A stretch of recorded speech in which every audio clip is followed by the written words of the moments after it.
Previous year question एक ऐसा हथियार है जिसके बिना 99 परसेंटाइल अधूरी है। क्या सिर्फ और सिर्फ प्रीवियस ईयर क्वेश्चन करके मेंस के अंदर में 99 परसेंटाइल लाई जा सकती है? मेरे प्रिपरेशन के अंदर में जब मैं स्टक हो चुका था, जब स्टडी अवर बढ़ाने के बाद भी रिजल्ट नहीं बढ़ रहा था, तब किस तरीके से प्रीवियस ईयर क्वेश्चन ने मुझे आईआईटी तक पहुंचाया। बहुत सारे एस्पिरेंट्स से स्ट्रगल कर रहे हैं कि लेक्चर देखने के बाद, थ्योरी समझने के बाद भी क्वेश्चन सॉल्व नहीं हो रहे, टेस्ट के अंदर में रिजल्ट नहीं बढ़ रहा है, इवन प्रीवियस ईयर क्वेश्चन तक सॉल्व नहीं हो रहे। अगर आपकी प्रिपरेशन उतनी ज्यादा अच्छी नहीं चल रही है, अगर आपसे majority of the question solve नहीं होते, तो आपको प्रीवियस ईयर क्वेश्चंस को एज अ टेस्ट सॉल्व नहीं करना है। पीवाईक्यूज एक एग्जैक्ट रेप्लिका प्रोवाइड करते हैं आपकी फाइनल एग्जाम की। Let me explain complete process of it. एक एस्पिरेंट्स पहले लेक्चर और बुक के थ्रू अपने कांसेप्ट्स क्लियर करता है, थ्योरी करता है, उसके बाद में उस कांसेप्ट की एप्लीकेशन करता है, फिर क्वेश्चन सॉल्व करता है, उसके बाद टेस्ट देता है और फाइनली जाकर अपने जेईई मेन की फाइनल एग्जाम लिखता है। अगर एग्जाम की लेवल और उसके प्रिपरेशन के लेवल अगर मैच करती है तो ही जाकर उसके नंबर आते हैं, और जिन लोगों ने वो लेवल या उसके ऊपर की लेवल प्रिपेयर कर रखी है उन लोगों के मार्क्स आ जाते हैं, और जिन लोगों ने नहीं किया वो लोग, इसे कहते हैं 80-20 प्रोसेस। आपने 80% एफर्ट डाला और उसके बाद में आपको सिर्फ और सिर्फ 20% रिजल्ट मिला। और वही एक ऐसा एक्सपीरियंस जहां भले ही उसका वो चैप्टर स्ट्रांग हो या ना हो, पहले उसने जाकर उसके प्रीवियस ईयर क्वेश्चन सॉल्व किए,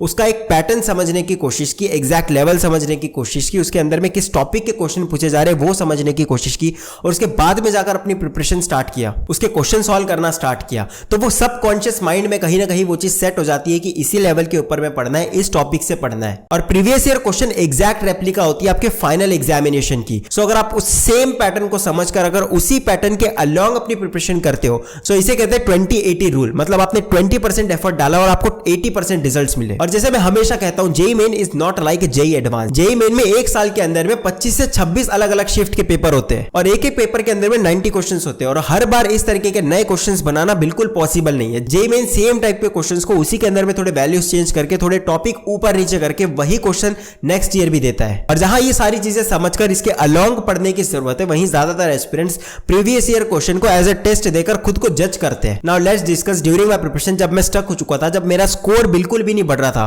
तब किस तरीके से प्रीवियस ईयर क्वेश्चन ने मुझे आईआईटी तक पहुंचाया। But before this just give me 2 minutes. इस समय में आपको स्टडी अवर बढ़ाने के लिए डिस्ट्रैक्शन कम करने की जरूरत है, और इसलिए मैं हमेशा रिकमेंड करता हूं आपको किसी भी एक प्लेटफॉर्म से जुड़ने की जरूरत है, and I recommend best and most affordable platform PW. अगर आप एक प्लेटफॉर्म से जुड़ते हो तो आपका जितना भी स्टडी रिसोर्स होता है वो एक स्पेसिफिक होता है और एक डिसिप्लिन होती है, और आपको बिल्कुल भी ये नहीं सोचना होता है कि कौन से रिसोर्स से पढ़े। सारी चीजें टॉप टीचर्स ने ऑलरेडी सेट कर रखी होती है। अगर आप पीडब्ल्यू का कोर्स लेते हैं तो ये लोग इनके बैचेस में ऑफर करते हैं live lectures with unlimited viewing of recordings, DPP video solutions in details by class teacher, every Sunday test series, revisions with short notes, formula sheet and mind maps, peer to peer doubt solving will be provided. Now let me introduce batches here. For class 11th Arjuna JEE fast track, जिसका discounted price है सिर्फ 3200 rupees, और ये start हो चुका है 18th सितंबर से। For class 12th लक्ष्य जेईई फास्ट ट्रैक, जिसका डिस्काउंटेड प्राइस है सिर्फ 3200 रुपीज, और जो स्टार्ट हो चुका है 18th सितंबर से। नाउ ड्रॉपर्स, प्रयास JEE fast track for droppers, जिसका डिस्काउंटेड प्राइस है सिर्फ 3500 रुपीज, और जो स्टार्ट हो चुका है 21st सितंबर से। फॉर सीयूईटी यूजी 2024 प्रवेश 2024, जिसके अंदर में परिश्रम 1.0 प्लस 2.0 फ्री मिलेगा, और जिसका डिस्काउंटेड प्राइस है सिर्फ 2000 रुपीज, और जो स्टार्ट हो चुका है 16th अक्टूबर से। इन बैचेस के अलावा आपको चैप्टर वाइज स्टडी या रिवीजन करने के लिए पॉकेट कोर्स भी अवेलेबल है एट जस्ट ₹49 ओनली, जहां आपको प्रैक्टिस के लिए मिलेंगे 1 shot video lectures plus practice sheets having 50+ questions in quiz format. इन सारे बैचेस को खरीदने के लिए आप मेरा कूपन कोड यूज कर सकते हो, देव IIT। इससे आपको 150 रुपीज ऑफ मिलेंगे, और मैं इन सारे स्टूडेंट्स को पर्सनली गाइड करूंगा। So all the link is in the description. Now अब टॉपिक के ऊपर में वापस आते हैं। ड्यूरिंग माय प्रिपरेशन में पहले से ही ज्यादातर फोकस करता था कि मुझे एडवांस लेवल का पढ़ना है। मैं पहले से ही सारे क्वेश्चन, सारी थ्योरी को एकदम डीप में जाकर सॉल्व करता था। मतलब कोई भी फॉर्मूला, कोई भी डेरिवेशन ऐसी ना छूटे जिसका मुझे ये ना पता हो कि ये चीज आई कहां से। अब मैं पहले से ही एडवांस लेवल के क्वेश्चन सॉल्व नहीं करता था, लेकिन हर एक चीज को बेसिक से समझता था, and just because of this मेरा बहुत कम पोर्शन क्लियर हो पाता था। And in my class 11th कुछ गलत रिसोर्स फॉलो करने के कारण वैसे ही मेरी 11th बर्बाद हो चुकी थी, और मेंस के टेस्ट सीरीज के अंदर में भी मेरा स्कोर 80 to 90 ही होता था अप टू 12th। उसके बाद में 12th में जब मैंने लास्ट मोमेंट के ऊपर में टेस्ट सीरीज देना स्टार्ट किया, उसमें भी इतनी ज्यादा मेजर को इंप्रूवमेंट नहीं हुई, लेकिन वहां पर मुझे यह पता लगा कि ज्यादातर टॉपिक्स को जिसमें मैं डीप में जाकर उससे सॉल्व कर रहा हूं,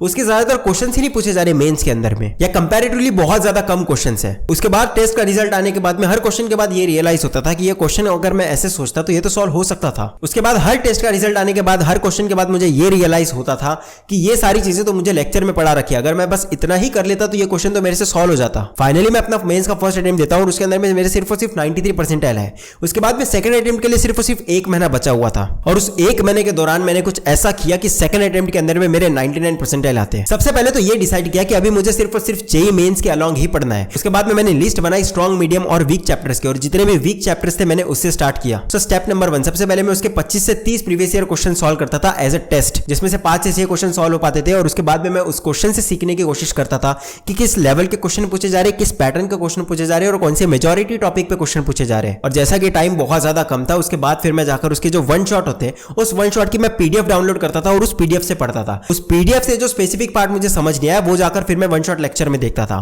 और उसके बाद ये सारी थ्योरी और वहां से बेसिक क्वेश्चन करने के बाद उस पर्टिकुलर चैप्टर के जो 10-12 लेक्चर की प्लेलिस्ट होती थी उसके सारे मैं डीपीपीस डाउनलोड करके उसे सॉल्व करता था। और फिर ये सारी चीजें हो जाने के बाद उस चैप्टर के जितने भी पीवाईक्यूज है उन सारों को मैं सॉल्व करता था। और प्रीवियस ईयर क्वेश्चन इतने ज्यादा रिपीटेटिव होते हैं कि अगर आप पिछले 5 से 6 साल के प्रीवियस ईयर क्वेश्चन सॉल्व कर सकते हो तो आप आने वाले कोई भी शिफ्ट का कोई भी पेपर बहुत आसानी से सॉल्व हो जाएगा। And one more important fact, मैंने 2019, 20 और 21 ये 3 साल के प्रीवियस ईयर क्वेश्चन छोड़ रखे थे ताकि मैं इन 3 साल के हर एक शिफ्ट के पेपर को एज अ मॉक टेस्ट दे पाऊं, जिससे मेरी एग्जाम के अंदर में टाइम मैनेजमेंट स्किल्स, पहले कौन सा सब्जेक्ट सॉल्व करना है, ये सारी चीजें सॉर्ट आउट हो पाए। और ये सेम पैटर्न को पूरे 1 महीने के दौरान फॉलो करने के बाद में मेंस में फाइनली मेरी परसेंटाइल 99 निकल कर आती है।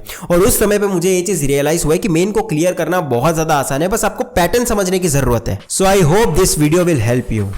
जल्द ही किसी मॉड्यूल का रिव्यू आने वाला है, so stay tuned for this, you no.